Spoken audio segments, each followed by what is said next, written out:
Assalamualaikum warahmatullahi wabarakatuh.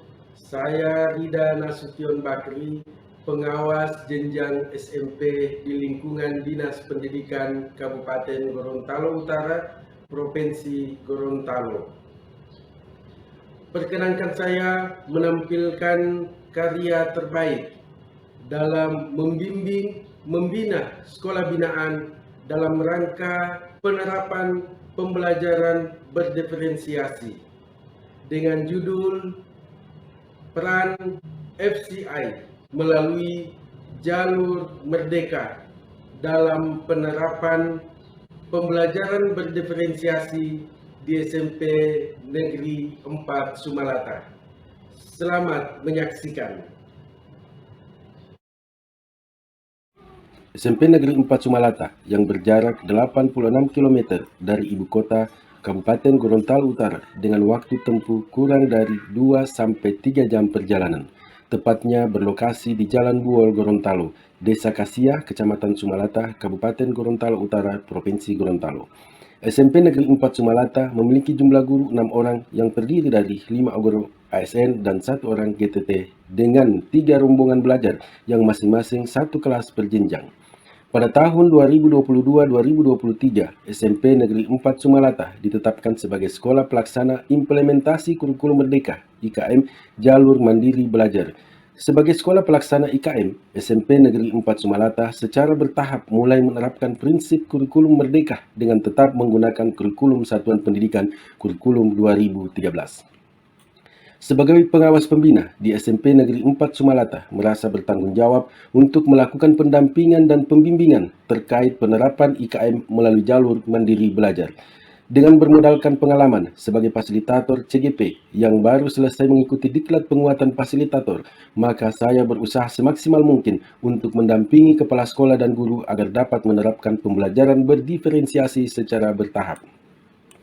Untuk proses pendampingan dan pembimbingan, baik secara luring maupun daring, dalam menerapkan pembelajaran berdiferensiasi, saya menggunakan alur Merdeka yang sedikit dimodifikasi dari alur Merdeka yang telah digunakan oleh Kemendikbudristek.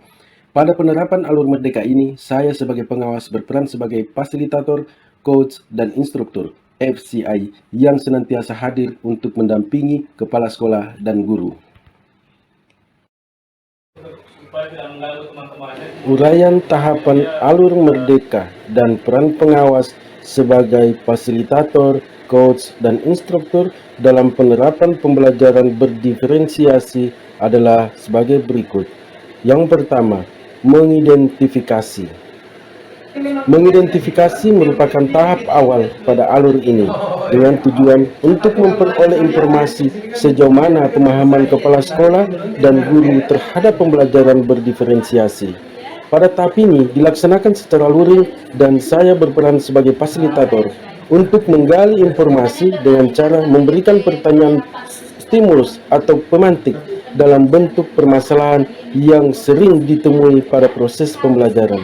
Berdasarkan data yang diperoleh dari hasil identifikasi akan menjadi rujukan dalam menyusun materi yang akan disajikan pada tahap selanjutnya.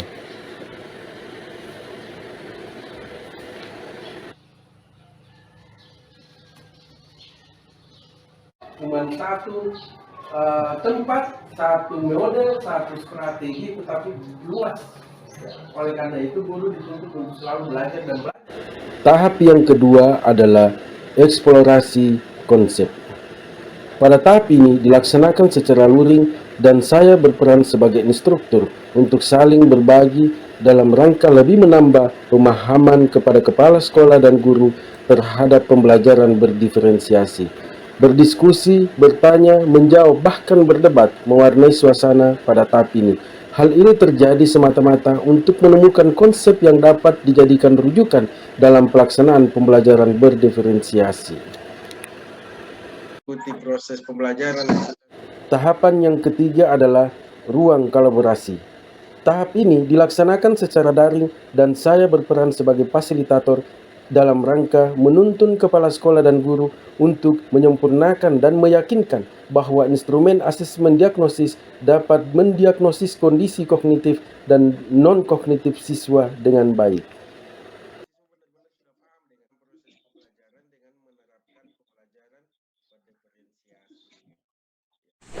Tahap keempat, diagnosis.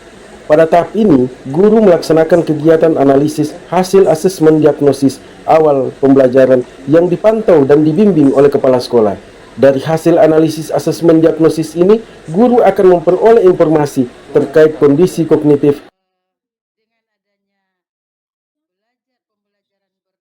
Tahap kelima, elaborasi.